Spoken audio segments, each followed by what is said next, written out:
Hi, అందరూ ఎలా ఉన్నారు? ఈరోజు రెసిపీ వచ్చేసి బీరకాయ తొక్క చట్నీ ఎలా చేయాలో చూపించాలనుకుంటున్నాను.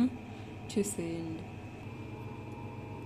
అందుకు కావాల్సినవి బీరకాయ తొక్కని శుభ్రంగా వాష్ చేసుకొని ఇలా పీసెస్కి కట్ చేసి పక్కన పెట్టుకున్నాను. అలాగే ఒక ఆనియన్, ఒక 20 నుండి 30 పచ్చిమిరకాయలను తీసుకున్నాను. కొంచెం పసుపుని తీసుకున్నాను, కొంచెం జీలకర్ర, కొంచెం చింతపండు, ఒక 10 వెల్లుల్లిపాయలు, కొంచెం కరివేపాకు, కొంచెం కొత్తిమీరని తీసుకున్నాను. ఓకే, చట్నీని అయితే స్టార్ట్ చేద్దాం. స్టవ్ ఆన్ చేసుకొని బాండీ పెట్టుకుందాం.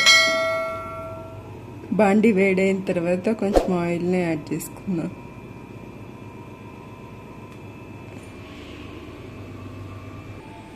ఆయిల్ హీట్ అయినాక పచ్చిమిరపకాయలని యాడ్ చేసుకుందాం.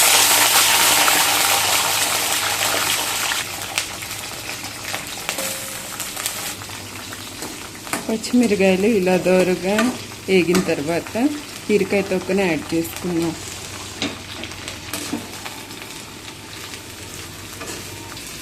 ఇలా మంచిగా కలుపుకుంటూ ఒక 5 minutes ఫ్రై చేసుకుందాం. కొంచెం ఫ్రై చేసుకున్న తర్వాత కట్ చేసి పెట్టుకున్న ఆనియన్ యాడ్ చేసుకుందాం. అలాగే వెల్లుల్లిపాయలు కూడా యాడ్ చేసుకోవాలి.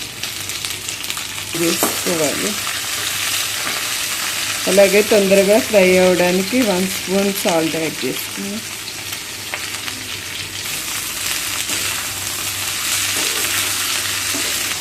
ఒక 5 నిమిషాలు ఫ్రై అయిన తర్వాత నా దగ్గర ఉన్న పచ్చిపసుపుని ఇలా పీసెస్గా కట్ చేసుకొని వేసుకున్నాను.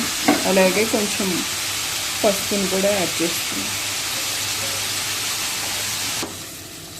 10 minutes ఇలా ఫ్రై చేసుకున్న తర్వాత మిగిలినవి కూడా ఇందులో యాడ్ చేసేసుకున్నాం.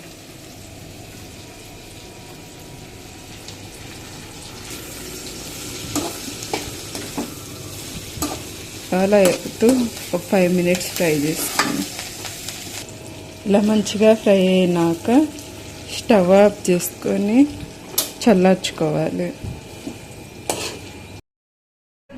చల్లారిపోయింది. మిక్సీలోకి అయితే వేసుకున్నాం.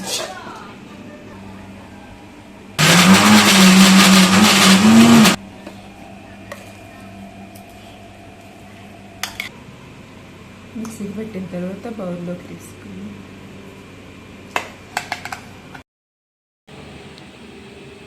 అంతే, టేస్టీ బీరకాయ తొక్క చట్నీ అయితే రెడీ అయిపోయింది. మీకు కావాలంటే తాలింపు వేసుకొని, లేదా ఇట్లాగే డైరెక్ట్గా తిన్నా బాగుంటుంది. నేనైతే మొత్తం ఒక్కసారి యాడ్ చేశాను కాబట్టి తాలింపు అయితే వేసుకోవట్లేదు. అలాగే ఇది దోశల్లోకి, ఇడ్లీలోకి, రైస్లోకి అయితే చాలా బాగుంటుంది. ఒకసారి మీరు కూడా ట్రై చేయండి.